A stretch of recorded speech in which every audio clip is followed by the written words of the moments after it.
This is Penny Keener, Stampin' Up! Independent Demonstrator and the original KeenerINKer. Today we're going to be making a Heartfelt anniversary card.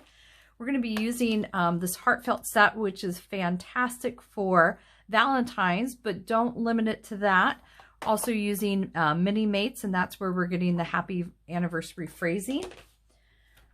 We are using one of the Heart Punch Pack, the Stitch So Sweetly Dies, and the 10-tile 3D embossing folder.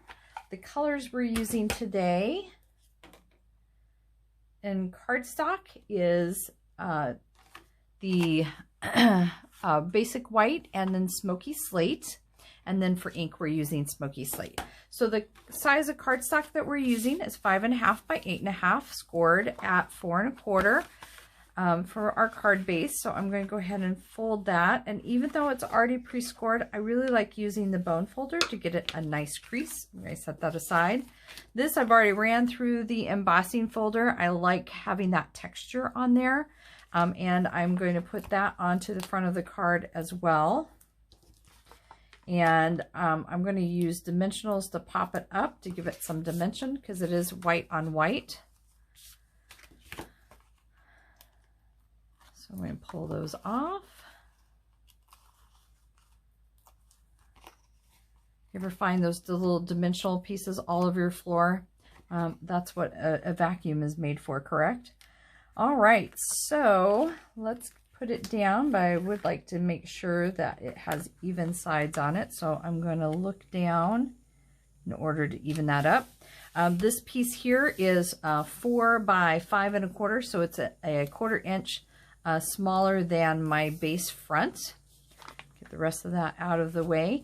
All right, so for I'm going to stamp some hearts, and this is a photopolymer stamp, which means it's a clear stamp, and there's no red rubber to give it any kind of a cushion. So I'm using a paper piercing mat to do that. This is a half of one. I've actually cut them several in half because this is about the size of a card front, so I can have extras, especially when I'm teaching classes. So what I'm going to do is ink up my stamp pretty good, and then I'm going to push down on the mat, and it gives me just a little bit of extra cushion so I get a nice clean image when I'm using the photopolymer. Then I'm going to take my punch, and this is the scallop heart one. And with all of our punches, it's best to do them upside down so you can see exactly what you're punching out to line it up. So there's one heart, because if you're going to have an anniversary, it should have 2 hearts, right?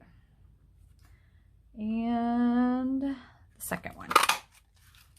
All right, and to add that to the front of my card, I'm going to add 2 more dimensionals, 1 or 2 on each side.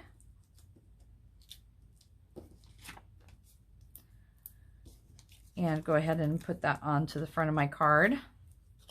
I really like this card because, you know, I'm using colors that aren't too Valentine-y. Be fantastic for like a 25th anniversary of the silver one. All right, so I'm going to kind of space those out there. And I've gone ahead and already stamped the happy anniversary and die cut that out as well. And so I'm going to peel off the dimensionals off the back of that and put it right on the front. So what a cute little happy anniversary card, using a Valentine set, but not limiting it to that. So you know what the best way to remember your anniversary is? Forget it one time and you'll never forget it again. Please check out my website and subscribe to my channel for quick videos on how you can be a KeenerINKer too.